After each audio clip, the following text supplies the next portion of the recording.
여기 조금 다른 경기를 하는 이들이 있습니다. 자신보다 타인을 더 믿는 경기, 앞서가는 이보다 뒤따르는 이가 승패를 좌우하는 경기. 이들은 시각장애 스키 선수와 가이드 러너입니다.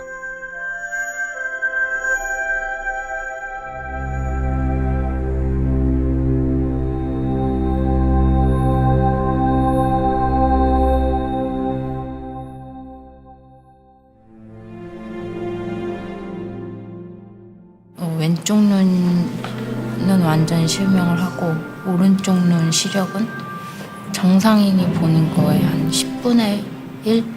5살 때부터 엄마가 스키장에 데려가서 스키를 태우셨어요. 균형 감각 길러주려고. 눈밭에서 자외선을 많이 쐬니까 고글을 쓴다고 다 차단이 되고 그런 게 아니니까. 그래서 안과를 갈 때마다 너 두 눈 다 안 보이고 싶냐 이렇게까지 말씀을 하시는데, 지난 대회 때 4등을 했는데 너무 아쉬워서 내가 만족할 수 있는 경기를 꼭 해야겠다, 안 그러면은 절대 포기 못하겠다 싶어서 다시 하게 됐어요.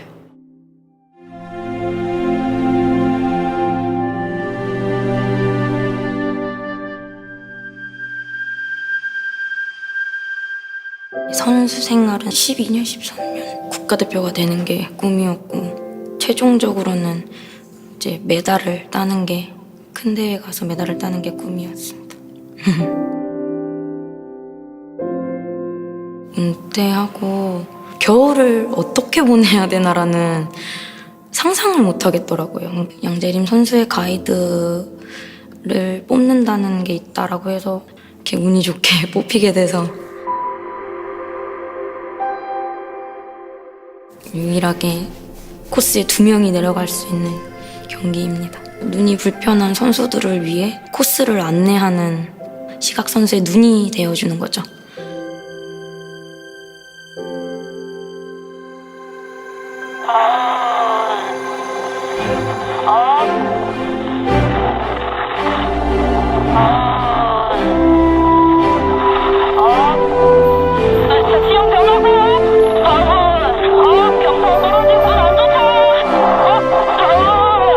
만날 때마다 뭔가 나랑 잘 맞겠구나. 저는 그래서 혼자 뛰는 것보다는 좋아요. 둘이 하고 있어서. 선수와 가이드는 잠을 잘 때 선수가 왼쪽으로 돌아 누우면 가이드도 자동으로 왼쪽으로 돌아 눕고. 경기를 할 때 의심을 하진 않아요. 왜냐면은 앞이 보이지 않는 상황에서 소리로만 따라가야 되니까 믿지 않으면 절대 따라갈 수가 없어요. 그래서 스키 탈 때는 100% 믿습니다. 메달은 같이 받아요. 한 몸처럼 움직이는 거니까 같이 받는 건 당연한 거죠. 확실히 모니터링 할 때는 이제 지도자분들이 비디오를 찍어주시는데 그걸 그 자리에서 바로 보지를 못해요. 그러니까 숙제에 대한 것들이 하루씩 밀려서 다음 날에 하게 되고 다음 날에 하게 되고.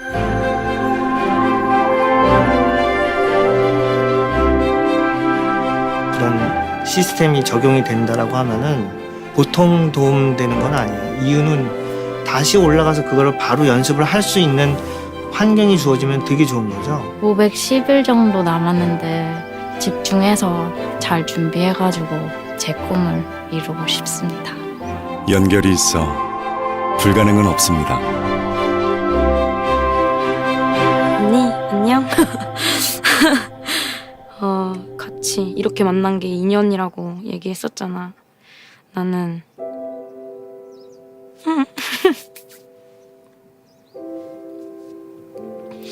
선수 생활 끝나도 언니랑 계속 같이 만나면서 계속 이렇게 좋은 사이로 남고 싶어. 항상 나랑 스키 같이 타줘서 고맙고, 우리 진짜 열심히 해서 좋은 결과 꼭 내자. 고마워. 내가 언니의 가이드지만은 언니는 내가 본 사람 중에 제일 멋있는 언니야.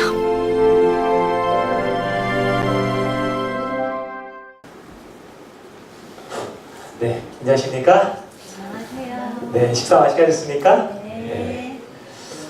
저희가 방금 본 영상은 이 한국에서 이 스키 선수 가운데서 이 가이드 러너와 또 스키 선수가 함께 내려오는 그 평창 올림픽에 참석했던 그런 선수들의 이야기입니다. 근데 제가 이 영상을 보면서 이런 생각을 했습니다. 우리도 똑같이 이 시각장애인 선수와 똑같은 삶을 살고 있는 것이 아닌가. 앞이 보이지 않는 그런 막막한 상황 속으로 내려갈 때에 우리 앞서 가시는 예수님을 따라가는 것이 아닌가. 그래서 주님께서 이쪽으로 가라고 하면 그 소리를 귀 기울였다 그쪽으로 가고, 또 반대편으로 가라고 하면 가야 되는 것이 아닌가. 근데 어때요? 우리가 그렇게 살아가고 있나요? 우리가 반대로 내가 보고 싶은 대로만 보고, 그러나 하나님께서 하시는 말씀은 듣지 않고 살아가고 있다는 것이죠. 이 기간을 통해서 우리가 회복되길 소망합니다. 아멘. 우리가 무엇보다 하나님을 바짝 붙어서 그 주님과 함께 따라가는 주님의 참된 성도 되길 소망합니다. 아멘.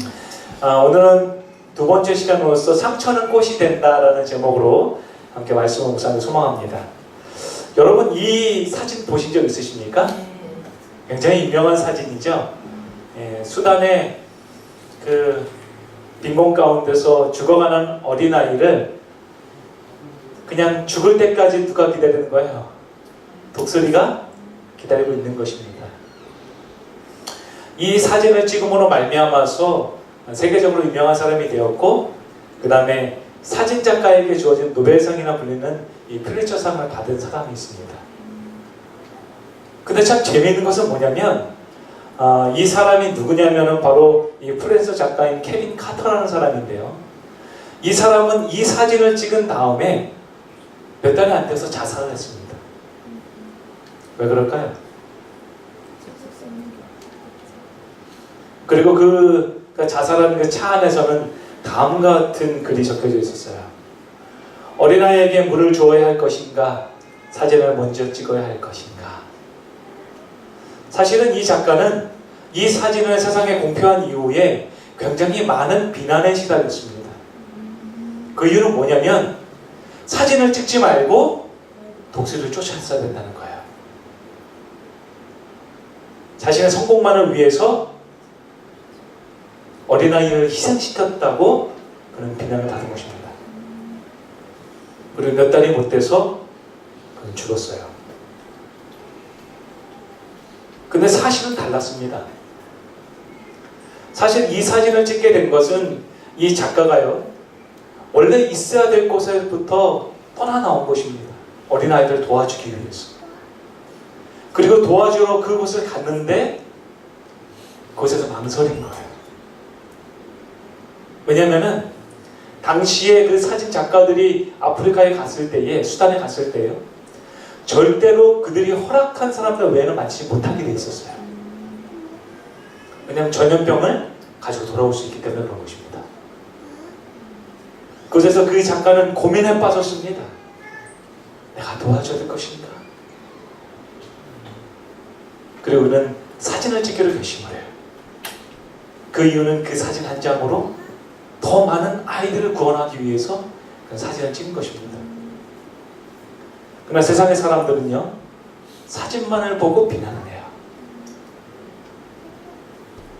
그를 마치 성공만을 위해서 모든 사람들을 다 제껴두고 목적을 성취하기 위해서는 수단과 방법을 가리지 않는 사람처럼 사람들이 비난한 것입니다. 우리 상공사공들이 갖고 있는 많은 고민 가운데 하나는 사람들의 비난이라는 것이죠. 그렇죠? 내가 하나님을 위해서 열심히 사는데도 불구하고 많은 비난을 우리는 받으며 살아갑니다. 교회에서도 받고, 사회에서도 받고, 자녀한테도 받아요. 네. 우리도 회복되어야 합니다. 그러나 문제는 뭐냐면 사람들은 비난할 때 이유 없이 비난한다는 것이에요. 이런 책이 있습니다. 피에르 반 파센이라는 사람이 쓴 우리 시대의 날들이라는 책이 있어요. 굉장히 오래된 책인데 이 책에는 보그라는 마을에 대한 이야기가 나옵니다. 이 보우라는 마을에 아주 마음이 착한 곱초인 우고린이라는 아이가 살고 있었습니다. 근데 이 우고린은 어려서부터 굉장히 불우한 삶을 살아요. 어머니가 술주정뱅이였고 그를 보살폈던 누나는 도둑이라는 누명을 쓰고 감옥에 투옥됩니다. 그리고 감옥에 석방된 지 얼마 안 돼서 직장을 얻을 수가 없어서, 그리고 어머니까지 그리고 동생까지 아프게 되자 바로 그녀는 자신의 몸을 팝니다. 약값을 벌기 위해서 몸을 파는 것이죠. 근데 어느 날 이 우고린이라는 아이에게 그 친구들이 그룹을 지어서 모여옵니다. 그리고 아이한테 돌을 던져요. 그러면서 말합니다. 너희 누나는 1프랑이면 살 수 있는 여자라고. 자신을 위해서 비난을 받는 그 누나의 비난을 절대로 참을 수가 없었어요. 그래서 우고린은 바로 그 길로 강에 뛰어들어서 자살을 합니다. 누나가 죽었다는 이야기를 듣고, 동생이 죽었다는 이야기를 듣고, 이 누나는 총을 꺼내서 또다시 자살을 합니다. 그들이 죽자 그 마을의 성당에서요, 장례식이 퍼졌어요. 근데 그 장례식에는 수많은 사람들이 운집회해 왔어요. 그러자 그곳에 늙은 신부가 장례식을 집도하면서 이런 말을 합니다. 이 어린 것들은 자살한 것이 아니라 자비가 없는 사회에 의해서 살해당했다. 그리고 그곳에 모여있는 많은 사람들한테 이렇게 말합니다. 여러분들이요, 생사를 주관하시던 하나님께서 심판의 날에 나에게 내 양이 어디 있느냐고 묻는다면 나는 주님께 대답할 말이 없습니다. 주님이 두 번째로 내 양이 어디 있냐고 물으신다면 나는 대답할 말이 없습니다. 그러나 세 번째, 주님께서 내 양이 어디 있느냐고 물으신다면 나는 부끄러움을 무릅쓰고 말할 것입니다. 그들은 양이 아니었습니다. 그들은 일이 되었습니다. 여러분, 우리 교회에서 우리가 생활하면서 우리는 때로 이런 비난으로 인해서 고통당해야 합니다. 많은 문제들이 이 성도들이 아군과 적군을 혼동해서 일어납니다. 나 함께 살아갈 아군인데 뭘로 봐요? 적군으로 보는 것입니다.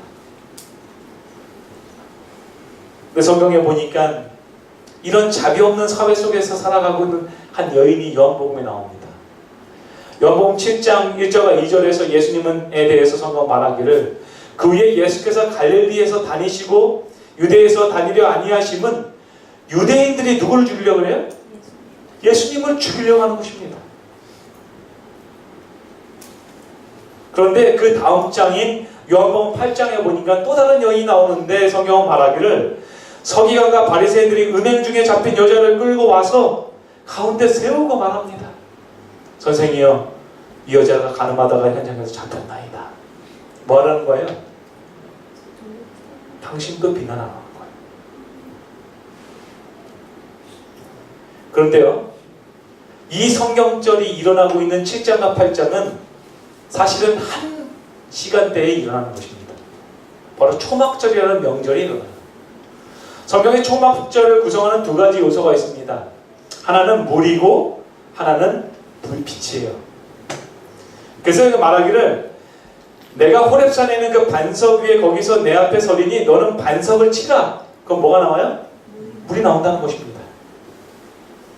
그 다음에 예수님 말씀하시기를, 출애굽기 13장 22절은 말하기를요, 낮에는 구름 기둥, 밤에는 불 기둥이 너희 앞에 떠나지 않겠다라는 거예요.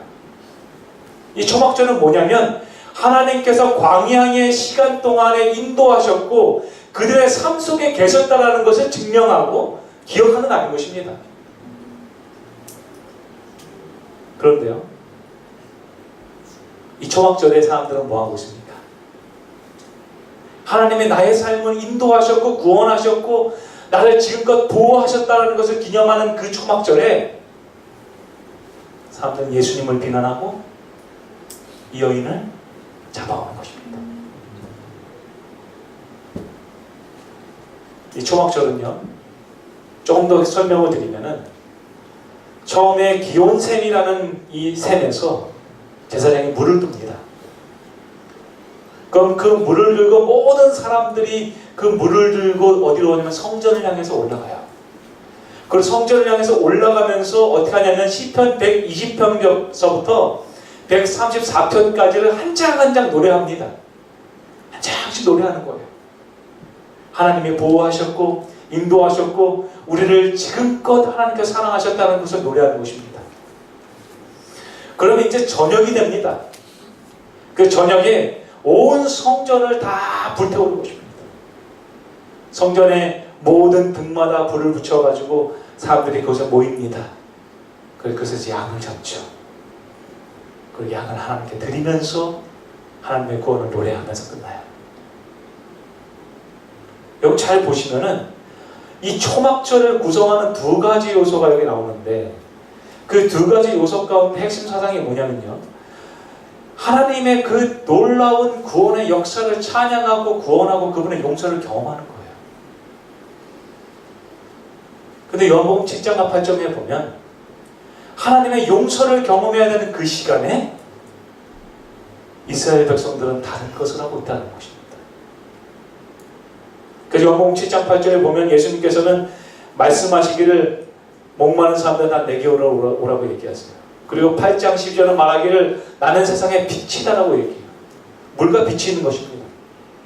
근데 그 가운데서 요한은 바로 그 맨 가운데에 이 음행 중에 잡혀온 여인의 기사를 기록하는 것입니다.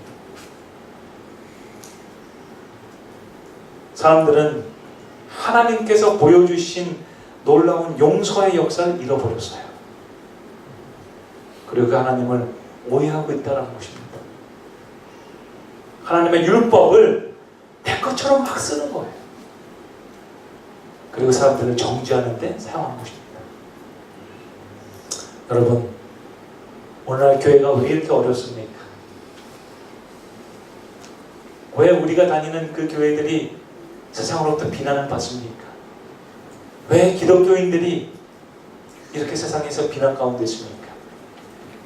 그것은 하나님께서 주신 초막절의 용서의 날을 우리는 정죄의 날로 사용하고 있기 때문에 그런 것입니다.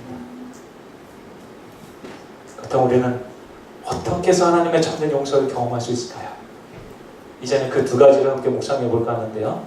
첫 번째는 뭐냐면 오해 말고 이해하자는 거예요. 뭐라고요? 오해 말고 이해하자는 겁니다. 인터넷에 이런 글이 있었습니다. 프랑스 교포 3세가 한국에 와서 경험한 것을 썼는데요. 다음과 같이 썼습니다. 안녕하세요. 저는 프랑스 교포 3세입니다. 저 한국에 온 지 몇 년 됐어요. 저 처음에 한국 왔을 때 한국은 무서운 나라라고 생각했어요. 저 점심 먹고 왔더니 과장님이 입가심 계피 사탕 먹을래 했어요. 저 한국 사람들 소피국 먹는 줄 알았지만 계피까지 사탕으로 먹는 줄 몰랐어요. 드라큘라도 아니고 무슨 계피로 입가심을 하냐고 싫다고 했더니 과장님 씩 웃으면서 말씀하시기를 그럼 눈깔 사탕은 어때? 라고 하셨어요. 저 놀라서 그거 누구 거냐고 했더니 과장님 씩 웃으면서 내가 사장님 거 몰래 빼왔어라고 하셨어요. 다음날 과장님께서 저 보면서 기력 많이 약해졌다고 몸보신해야 한다고 집으로 가자고 하셨어요. 저 불안해서 무슨 보신냐고 했더니 과장님 제 어깨를 툭 치시면서 가서 우리 마누라 내장탕 먹자 라고 말씀하셨어요. 과장님 너무 무서운 분이셨어요. 회사 마치고 집에 가는 길에 식당 간판 보고 더 놀랐어요. 할머니 뼈다구 해장국, 할머니 산채 비빔밥. 네, 여러분 할머니 산채 비빔밥 보고 무섭다고 하시는 분 계십니까? 없죠. 네. 왜 무서워요? 이해하지 못하고 오해하니까 무서운 거예요. 성경 요한복음 8장 5절에 보니까 성경 말하기를 모세는 율법에 이러한 여자들을 돌로 치라고 말했다는 거예요. 그래서 그들은 말하기를 율법의 목적은 뭐냐? 돌로 치는 것입니다. 그렇죠? 근데 이런 것들이 교회 안에서 일어나고 있다는 것입니다. 필립 얀시가 쓴 놀라운 하나님의 은혜라는 책에 보면요, 이 그에게 한 창녀가 온 얘기가 나옵니다. 창녀 하나가 나를 찾아왔네. 울먹이며 하는 이야기가 2살 된 자기 딸을 변태 색색을 밝히는 남자들한테 돈 받고 팔았다는 거야. 딸의 몸을 1시간만 팔면 자기 하룻밤 버는 것보다 수입이 좋다나? 마약 먹을 돈을 대려면 어쩔 수 없다고. 교회에 가서 도움받아볼 생각은 안 했냐고 겨우 물어봤지. 난 그 표정을 못 잊겠네. 그녀는 말했지. 교회요? 거긴 뭐하러 가요? 그렇잖아도 비참해 죽겠는데 가면 그 사람들 때문에 더 비참해질 거예요. 교회가 하나님의 용서의 장소, 자비의 장소가 아니라 자신을 드러내는 장소가 되고 있는 것입니다. 여러분, 왜 한국 기독교가 쇠퇴하고 있습니까? 왜 이렇게 기독교 어렵습니까? 바로 그것은 십자가는 버리고 십자군이 되어버렸기 때문에 그런 거예요. 한 사설은 말하기를 오늘날 기독교는 힘과 돈의 맛에 길들여졌다. 십자가를 버리고 십자군이 되어버렸다. 예수님마저 세속적인 가치도 덧칠하고 욕망의 필터로 길러냈다. 오늘날은 힘의 굶주린 시대다. 정치, 군사, 경제, 학문의 고지를 점령하고자 하는 시대이다. 고지에 있는 것이 문제가 아니라 복음을 이용해 고지에 서려고 고지의 관점에서 복음을 이해하는 것이 문제다. 십자가가 빠져버리니까 교회가 무엇이 됐어요? 십자군이 되어버린 것입니다. 한국교회의 가장 큰 문제는 십자가의 부재입니다. 화인여사도요, 가략법음 기별 1권 382페이지에서 말합니다. 많은 사람들은 안락하고 태평하며 뭐가 없는 생활을 하나요? 십자가가 없는 신앙생활을 살고 있다는 것입니다. 우리는 어때요? 여러분의 삶에는 십자가가 있으십니까? 부부끼리 오신 것 같은데 옆에 마주 잡고요, 한번 눈을 한번 바라보세요. 옆에 계신 분은 부부가 아니어도 괜찮습니다. 당신에게는 십자가가 있습니까? 라고 물어보세요. 네. 그렇게 물어보면 꼭 저희 집사람 그럽니다. 당신이 십자가예요. 그래서 우리가 십자가가 없는 삶을 살아가요. 미국의 제2대 대통령인 존 애덤스는 말하기를 그 이유를 바로 인간의 본성은 바로 우월함에 대한 열망 때문이라는 거예요. 우리는 어떻습니까? 살아가면서 교회 안에서 있으면서 우리는 어떻습니까? 남들보다 내가 조금은 나은 것이 아닌가, 그런 생각하지 않습니까? 혹은 남을 바라보면서 그래도 나는 괜찮다라고 판단하고 있지는 않습니까? 그러나 예수님은 그러지 않았다는 거예요. 아멘. 요한 8장 7절에 보니까 많은 사람들은 그 여인을 비난하는데 단 한 사람만이 자신의 몸을 굽힙니다. 예수께서 몸을 굽히사 손가락으로 땅에 쓰시는 거예요.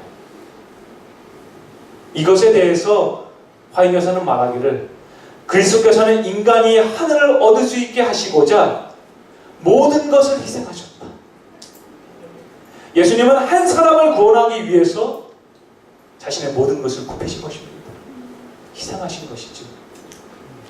그런데 우리는 어떻습니까? 우리는 나를 굽히기보다는 내가 서지 못해서 서지 못한 나 자신을 원망하고 있는 것이죠. 십자가에 사용된 두 가지 재료가 있습니다. 무엇일까요? 제가 이것을 저희 아이들한테 한번 질문해봤어요. 얘들아, 십자가에 사용된 두 가지 재료 뭘까? 아빠, 못과 나무요. 못과 나무는 사용되어 있죠. 예수님 말씀하시기를 그것은 바로 낮아짐과 복종이라는 거예요. 그러면서 2장 7절과 8절은 말하기를 오히려 자기를 비워 종의 형체를 가지사 사람들과 같이 되셨고 사람의 모양으로 나타나서 자기를 뭐 하셔요? 낮추셔요. 그리고 죽기까지 복종하십니다. 이것이 바로 십자가라는 것입니다. 우리 주님께서는 우리가 십자가를 지기 원하십니다. 여러분에게 십자가가 있습니까? 여러분은 예수님처럼 몸을 굽히십니까?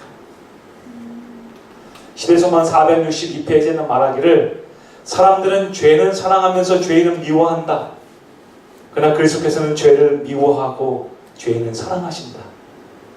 이것이 그리스도를 따르는 모든 사람들의 정신이 되어야 한다.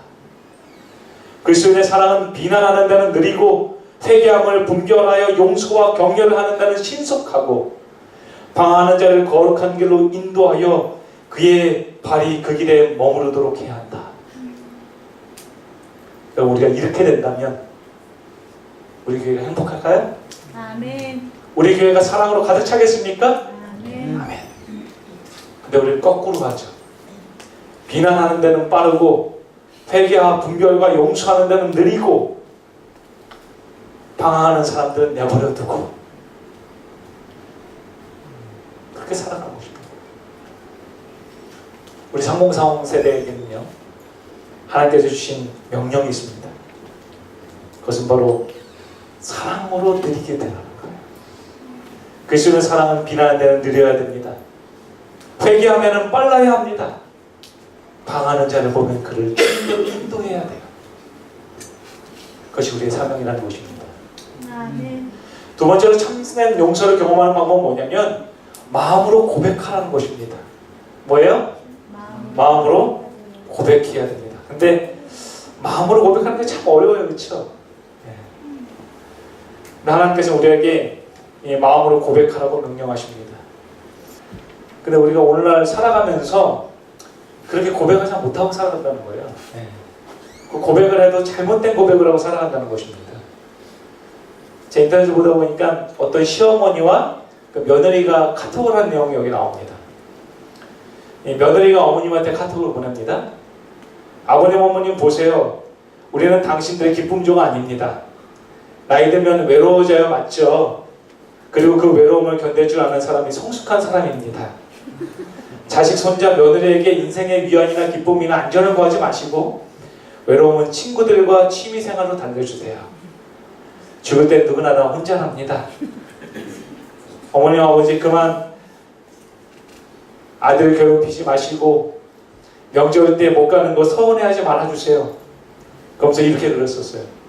마지막으로 이번 설날에 수문이랑 병원이 데리고 몰디브로 여행합니다. 그렇게 하시고 10만원 어머니 통장으로 입금해 놓으니 찾아 쓰세요. 우리 가운데는 없죠? 근데요, 조금 있자 시어머니에게서 답장이었어요. 이렇게 왔습니다. 고맙다 며느라. 형편도 어려울 텐데 이렇게 큰 돈 10만원씩이나 보내주고 이번 설에 내려오면 선산판거 90억 하고 요 앞에 도로 토지 보상 받은 거 60억 합해서 삼남매한테 나눠주려고 했는데 바쁘면 할 수 없지 뭐. 둘째하고 막내딸한테 반반 나눠줄랜다. 내가 살면 얼마나 더 살겠니? 여행 잘 다녀와라. 재산은 네 어미가 다 모시마. 그러자요, 며느리한테 다시 답장이 왔어요. 헉, 어머니, 친정 부모님한테 보낸 메시지가 잘못 갔네요. 친정에는 몰디브 간다고 하고 연휴내내 시댁에 있으려고 했는데 어머님 좋아하시는 육보 잔뜩 사서 내려갈게요. 항상 딸처럼 사랑해서 감사합니다. 그리고 PS, 오늘은 어머님께 엄마라고 부르고 싶네요. 엄마 사랑해요. 그러자요, 다시 어머님한테 답장이 왔어요. 아이고 얘야, 이리 착한 너를 내가 모를 리가 있겠냐. 나도 그냥 해본 소리였단다. 너 알다시피 내가 무슨 재산이 있겠냐. 준비한 육보 갖고 와 먹고 있네. 음식 준비하셨구나. 착한 며느리로 소문 한번 내자. 우리 딸 사랑한다.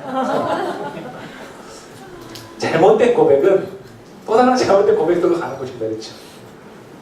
성경에 보니까 예수님께서 땅을 굽히시고 그 가운데 글을 쓰세요.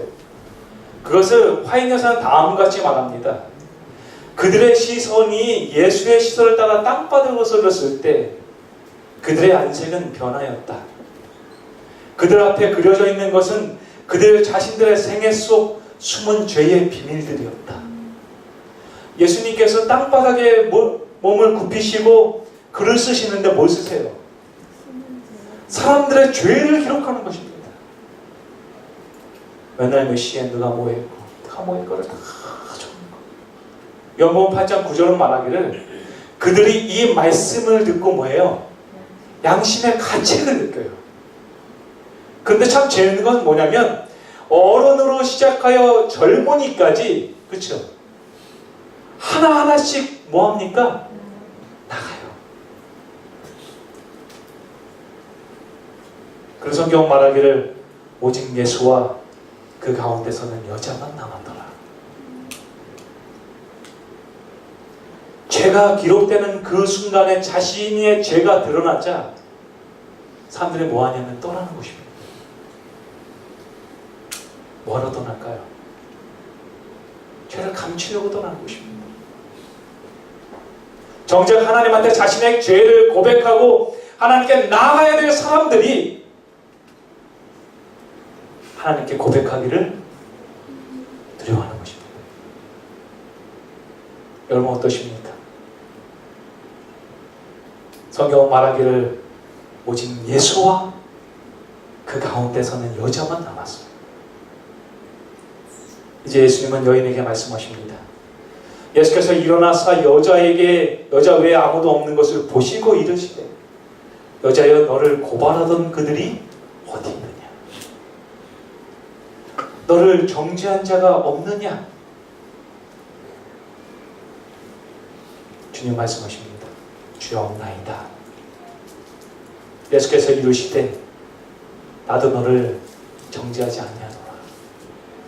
이 말은 무슨 말이에요? 너의 죄가 용서되었다는 것입니다. 여러분 잘 생각해 보십시오. 그 가운데 수많은 사람들이 모여 있었지만 그날 용서받은 사람은 누구예요? 예수님 앞에 남아섰던 여인입니다. 죄의 크기가 중요한 것이 아닙니다. 우리가 누구 앞에 있느냐가 중요하다는 것입니다. 사람들은 자신의 죄가 기록되자 다 하나둘씩 떠났습니다. 이 여인만은 남았다는 거예요. 그리고 이 여인만이 용서를 받습니다. 성경에 보면은 요한복음 21장에서 예수님은 베드로를 만나시죠. 그리고 베드로를 만나셔서 우리가 잘 아는 질문을 합니다. 예수님 말씀하시기를 요한의 아들 시몬아 내가 이 사람들보다 나를 더 사랑하느냐고 묻으세요. 16절에 말하기를 시몬아 내가 나를 사랑하냐고 묻습니다. 17절에 말하기를 요한의 아들 시몬아 내가 나를 사랑하느냐고 묻습니다. 근데 이 성경절을 잘 보면은 예수님의 질문에는 굉장히 중요한 의미가 있습니다. 우리 여러분 이 성경절 많이 들으시면서 필레오, 아가페, 아가파오 얘기 들으셨죠? 근데 이 성경절을 한번 더 자세히 보면은 다음과 같습니다. 요한의 아들 시몬아 내가 이 사람들보다 나를 더 사랑하냐는 거예요. 예수님은 베드로에게 물으시는 게 경쟁과 비교 의식에 의한 죄를 물으십니다. 너가 끊임없이 이 제자들보다 내가 주님을 사랑한다고 얘기했는데 과연 너가 나를 사랑하냐는 거예요. 우리는 경쟁 사회 속에서 끊임없이 남과 자신을 비교하고 살아갑니다.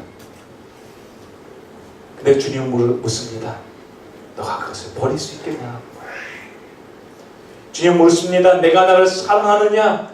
이것은 내 이웃을 내 몸같이 사랑하지 못한 그들의 죄를 묻는 것입니다. 내가 죄인들을 사랑하듯이 너가 그들을 사랑할 수 있냐라는 거예요. 그 주님 묻습니다. 시몬아 내가 나를 사랑하느냐? 이 말은 하나님을 진정으로 사랑하지 못한 그의 죄를 묻는 것입니다. 여러분 우리는 이런 죄를 짓고 살아가지 않습니까? 여러분 뭐라고 대답하시겠어요? 우리는 늘 남들보다 내가 더 나은 것을 꿈꿉니다. 우리는 내 이웃을 돌아보기보다 나 자신을 더 사랑합니다. 그리고 우리는 하나님을 잊고 살아가고 있죠. 여러분의 답은 무엇입니까? 존 스토츠가 쓴 너의 죄를 고백하라는 책에 보면은 그런 말합니다. 하나님이 죄를 없애시기 위해서 정하신 방식은 곧 우리가 의도적으로 죄를 기억하고 부끄러워하며 그것을 공개적으로 드러내는 것이다. 그분이 그렇게 하는 이유가 뭐냐면, 그런 말하기를 그분이 그 아들의 죽으심의 공로로 그 죄들을 뭐하기 위한 거예요? 덮으시기 위한 거라는 것입니다. 우리가 주님께 고백해야 합니다. 다른 죄를 고백하지 않으면 그 죄가 덮어지기 어렵다는 거예요. 이제 너희는 주님 앞에 섭니다. 그리고 주님의 그 말씀을 들어요. 나도 너를 용서하겠다. 너의 그 마음 가운데 있었던 수많은 죄들을 내가 지금 용서하겠다는 얘기를 듣습니다. 그냥 어떻게 됐을까요? 변화되는 것입니다. 여러분, 진정한 변화는 정죄가 아니라 용서에서 온다는 것입니다. 율법이 아니라 사랑에서 온다는 것이죠. 시도성경 461페이지 말하기를 그녀는 마음에 깊은 감동을 받았다. 그녀는 예수의 발 앞에 엎드려 고마운 사랑의 마음으로 그분께 울면서 뜨거운 눈물로 자신의 죄를 고백하였다. 고백했어요. 주님께 나아가는 것이죠. 그것에 그곳에서 치유함이 있는 것입니다. 제가 영상 하나 보겠습니다.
그럴 때마다 저한테 네가 잘하지 그런 식으로 초등학교 때도 그랬습니다. 어머니가 술 먹고 들어오시면 니하고 나하고 그냥 죽자고 화내시면서 때리고 그랬습니다. 어머니 왜 그래 아이를 때렸어요? 네 마음 이해 못한 것 용서해라. 10번 해보세요. 엄마가 네 마음을 잃지 못해서 미안해. 용서해 줄래? 응? 엄마가 네 마음을 몰랐어.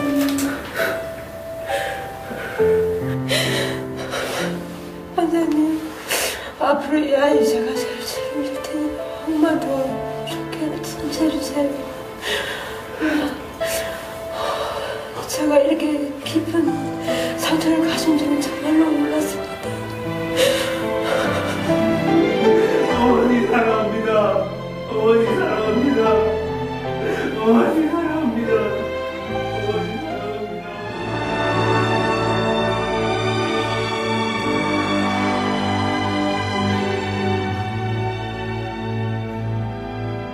아버지 잘못했습니다. 다시 그러지 않겠습니다. 나 미안하다. 미안하다. 미안하다. 사랑합니다 아버지. 사랑합니다 아버지. 사랑합니다 아버지. 사랑합니다 아버지. 사랑합니다 아버지. 사랑합니다 아버지. 사랑합니다 아버지. 사랑합니다. 어머니 눈물, 내 눈물로 위해서 죄송합니다. 아픈 것은 더 아프게서 미안해. 그리고 엄마 아빠 이혼할 때 내가 말렸더라면 조금 더 설득을 했더라면 이혼하지 않았을 텐데. 어머니 아버지 사랑합니다. 이럴 땐 크게 해봐. 어머니 아버지 사랑합니다. 어머니 아버지 사랑합니다. 어머니 아버지 사랑합니다. 어머니 아버지 사랑합니다. 어머니 아버지 사랑합니다.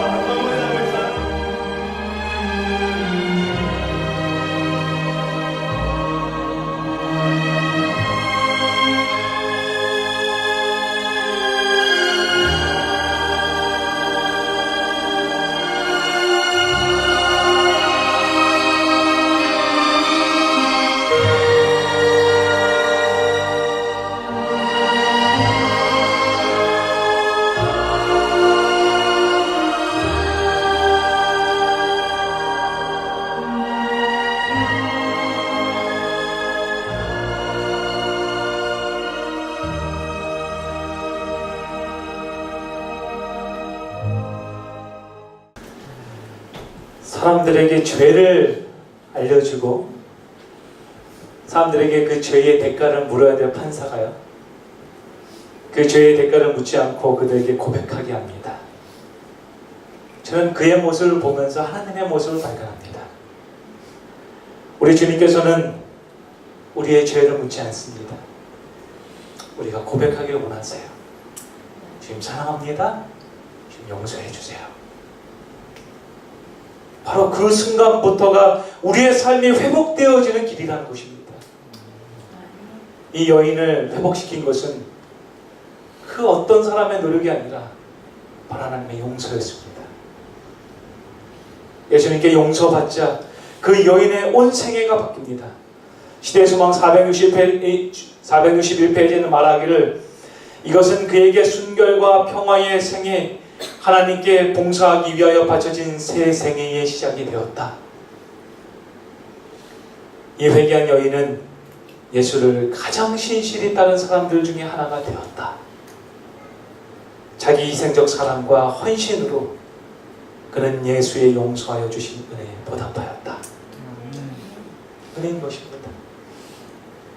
사랑하는 성도 여러분, 우리가 고백하게 되길 소망합니다. 우리 하나님, 우리 얼마나 사랑하십니까? 그 하나님의 사랑이 우리 가운데 있게 소망합니다. 제가 하나님께서 부르심을 주셔서 일본에서 선교사 생활 한 6년 정도 했습니다. 처음에 일본에 갈 때에 제 마음 가운데 굉장히 싫은 마음을 갖고 왔어요. 요나와 같은 마음을 갖습니다. 제가 고등학교 때도 일본어 수업 시간에 일본어를 잘 안 듣던 사람이에요. 왜 내가 우리나라를 침략한 나라의 땅에 가서 그 나라의 언어를 배워야 하는가, 그런 말을 하던 사람입니다. 어느 날 한 통의 전화가 오고 일본에 선교사가 필요합니다라는 말씀에 제 일본에 선교사를 가게 됐습니다. 사실 목회를 나오면서 제가 하나님한테 약속한 게 있어요. 그게 뭐냐면 하나님께서 부르시는 곳이면 정말 가기 싫은 곳이라도 내가 무조건 가겠다는 거예요. 그래서 저희 집사람한테 대신 거절해 주기를 바라면서 여보 일본에서 오라고 하는데 어떻게 할까요? 그러자 저희 사람이 가야죠. 그래서 아내와 함께 이 갓 돌 지난 아이를 데리고 일본에 가게 되었습니다. 일본에서 선교사 생활하면서도 끊임없이 제 마음 가운데는 요나에 대한 마음이 있었어요. 그리고 일본 사람들의 어떤 면들을 보면서 제 마음 가운데 그들을 용서하지 못하는 마음도 있었어요. 늘 마음 가운데 불평의 마음이 있었던 것입니다. 그리고 교회를 담임하게 되어서 그 교회를 갔는데 그 교회에서 한국인이라는 것에 대한 굉장히 낮게 보는 그런 시선, 경멸의 시선을 보게 되었습니다. 제 마음 가운데 이런 생각이 들었어요. 과연 내가 그들을 사랑할 수 있을까? 과연 내가 그들을 사랑할 수 있을까? 그리고 선교사 생활을 쭉 하는 동안에 하나님께서 정말로 많은 축복을 주셨어요. 요나의 복음의 능력이 아니라 하나님의 능력으로 니느웨가 변화된 것처럼 저의 능력이 아니라 정말 하나님의 능력으로 교회가 너무나 좋게 변화되고 있었습니다. 평균 연령대가 73세였던 교회가 43세가 되었습니다. 교회에 어린아이들이 넘쳐나기 시작했고, 그리고 교회에 정말로 청장년들이 생겨나기 시작했어요. 1년에 큰 대형 교회가 1년에 침례를 주는 게 한 명 주면 잘 줍니다.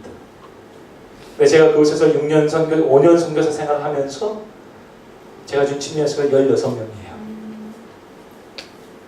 정말 하나님께서 많은 축복을 주셨습니다. 근데 그 축복의 순간에 제가 교만에 빠져 있을 때 하나님께서 저를 치십니다.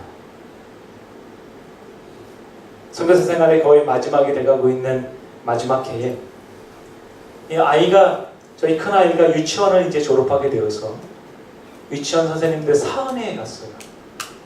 그곳에서 아이들이 노래를 부르고 선생님들도 율동을 하고 너무 즐거운 시간을 보내고 있었습니다. 근데 갑자기 건물이 흔들리기 시작하는 것입니다. 그냥 평소에 있었던 그런 지진이 아니라 너무나 심각한 지진을 경험하게 돼요. 건물이 흔들리기 시작하는데 바바바바박 하는 소리와 함께 건물 지붕에서 하얀 것들이 막 떨어지기 시작합니다. 그렇게 잘 훈련되었던 일본 사람들이 혼비백산이 돼요. 아이들을 끌어안고 엎드려서 막 울고불고 난리가 납니다. 여러분 잘 아시는 일본의 쓰나미가 온 것입니다. 선생님이 갑자기 교실에 문을 여시면서 여러분 건물 밖으로 지금 빨리 나가야 합니다. 모두 나가십시오라고 했어요. 제가 갓 돌도 안 된 아이와 함께 큰아이, 둘째 아이 손을 잡고 저희 집사람과 함께 밖으로 나왔어요. 건물의 담들이 무너지기 시작했고 기와는 다 떨어져 나가기 시작했고 전봇대는 마구 흔들리기 시작했습니다. 선생님이 여러분 모든 것을 취사된 집으로 가십시오. 저희 아내와 함께 운전을 하면서 집에 오는데 집에 오는 내내 계속해서 옆수에는 담들이 다 무너지기 시작합니다. 그리고 계속해서 지진이 일어나고 있어요. 교회 도착해서 아이들과 함께 밖에 있는 사진이에요. 이게 저희 둘째 아이인데 아빠 춥다고 하니까 제가 제 옷을 벗어가지고 아이한테 입혀놓은 것입니다. 건물 안으로 들어갈 수가 없어요. 계속해서 지진은 계속되고 아이들은 울어대고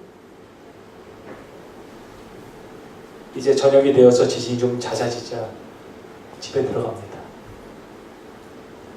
집에서 아이들 3명을 눕혀놓고 집에 있는 이불이란 이불은 다 꺼내서 나오는 것입니다. 그리고 아이한테 다 펴놓는 거예요. 그리고 아이한테 얘기합니다. 답답하지? 그래도 혹시라도 우리가 자는 동안에 또다시 지진이 와서 우리 집이 무너질 수 있기 때문에 이렇게 자야 돼.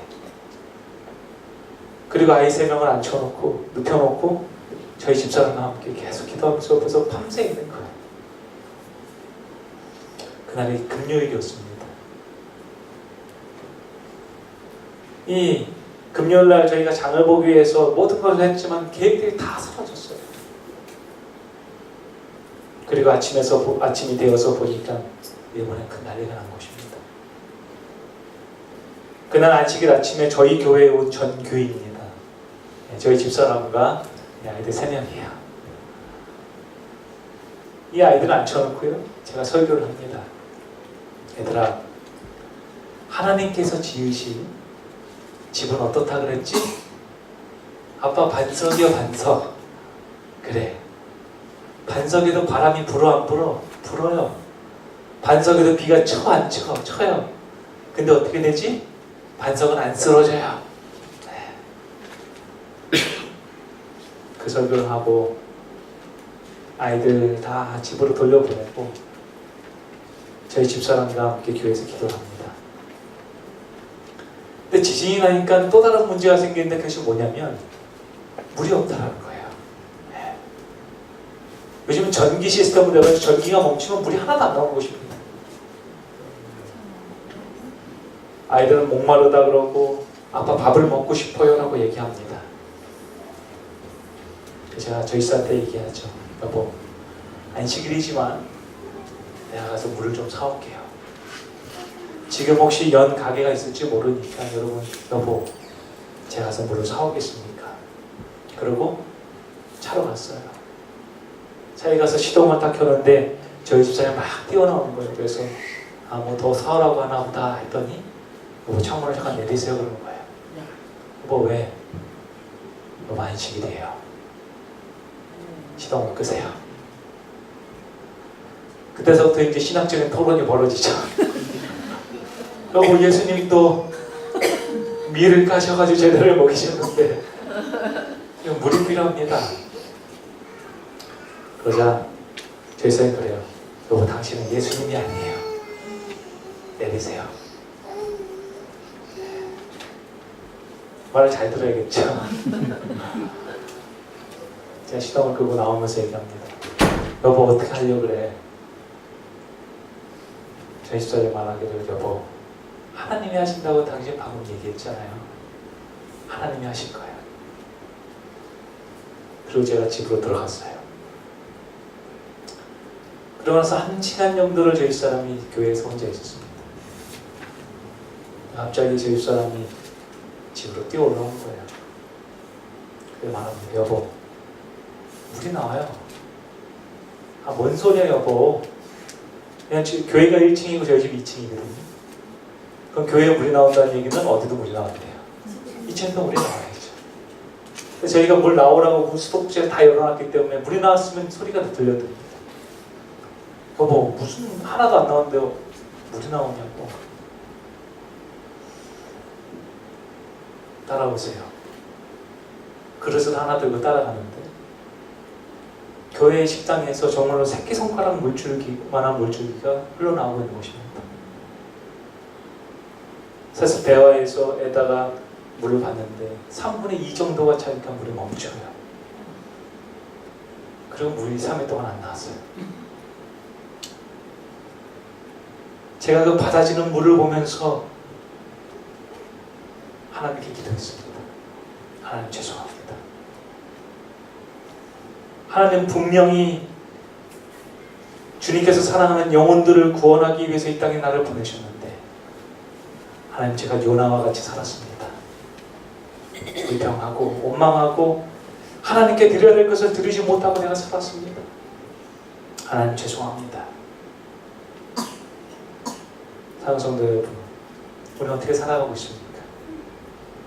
우리는 하나님이 하시기 전에 내가 하려고 노력합니다.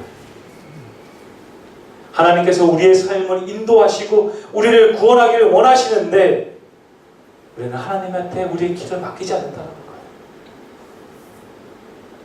우리는 고백하지도 않습니다. 감정은 메말라가고 점점 내 자신 중심적으로만 세상을 바라보고 내가 편한 신앙을 하고 있다는 것입니다. 그러나 우리 주님께서는 고백하기 원하세요. 고백이라는 것은 나의 모든 것을 주님께 맡기는 것을 의미합니다. 나의 삶의 길을 내가 아니라 이제는 하나님께 드리겠다는 것을 말하는 것입니다. 여러분, 성경에 보면요, 2개의 방주가 나옵니다. 첫 번째 방주는 여러분이 잘 아시는 노아의 방주예요. 근데 두 번째 방주는 뭐냐면 바로 모세가 탔던 광주입니다.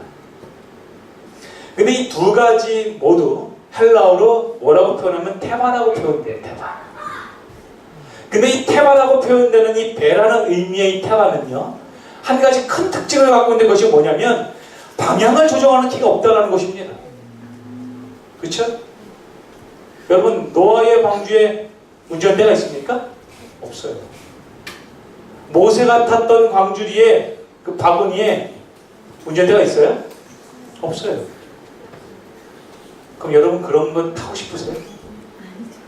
차를 타는데 운전대가 없으면 여러분 시동을 거시겠습니까? 안 걸죠. 근데 주님께서는 타라는 것입니다. 너의 삶의 방향길을 내가 조종하니 너는 타라는 거예요. 아멘. 너는 내 안에 있으라는 것입니다. 근데 우리는 그것을 하지 않아요. 우리가 하나님께 진정으로 고백하며 살아갈 수 있는 가장 유일한 방법은 나의 모든 삶의 방향의 길을 하나님께 맡기는 곳입니다. 아멘. 내가 아니라 하나님께서 인도하시는 삶을 사는 곳입니다. 선지자왕 260페이지는 말하기를 우리가 믿음으로 하나님의 능력을 붙잡을 때에 하나님께서는 가장 희망이 없고 절망적으로 보이는 전망도 놀랍게 변화시킬 것이다. 하나님께서는 당신의 이름에 명예를 걸고 이 일을 행하실 것이다. 아멘. 여러분 주님의 이름을 붙드십시오. 아멘. 가늠한 여인이 주님의 이름 앞에 있을 때 그 여인의 삶은 변화되었습니다. 여러분 정말로 회복되기 원하십니까? 아멘. 우리의 삶은 하나님께 맡기는 저와 여러분이 되길 바라며 오늘 순서를 마치겠습니다. 아멘. 사랑의 아버지 하나님, 저희의 삶 속에는 주님의 십자가가 있습니까? 주님께서 저희에게 귀한 영혼들을 맡기셨는데 아버지 저희는 저희 자신만을 돌보느냐 바빠서 주님께서 주신 그 영혼들을 돌보지 못하였습니다. 아버지 죄송합니다. 저희의 모든 죄를 용서하시는 주님께서 다시금 저희를 그리스도께로 인도하여 주시사 저희의 삶이 저희가 아니라 하나님께서 인도하시는 삶이 될 수 있도록 주님 도와주시옵소서. 아멘. 아버지 저희의 삶을 살기에 지치고 바쁘지만 매 순간마다 인도하시는 주님을 바라보며 주님과 함께 동행하는 저희들이 되게 인도하여 주시옵소서. 아멘. 우리 각 교회에서 모인 우리 모든 상공사원들에게 축복 더하여 주셔서 그대의 모든 삶을 지금껏 인도하셨던 주님께서 앞으로도 매 발걸음마다 매 구비무늬의 삶의 골짜기마다 함께하여 주시옵소서. 아버지 혹 저희의 마음 가운데 고백하지 못한 죄들이 있습니까? 이 저녁 주님께 고백하오니 용서하여 주시고 저희도 가늠한 이 여인처럼 변화되어 새로운 삶을 살 수 있도록 인도하여 주시옵소서. 진정한 회복이 저희의 가정과 저희의 영혼에 있게 인도하여 주시옵소서. 이 모든 말씀 예수님의 이름으로 기도합니다. 아멘.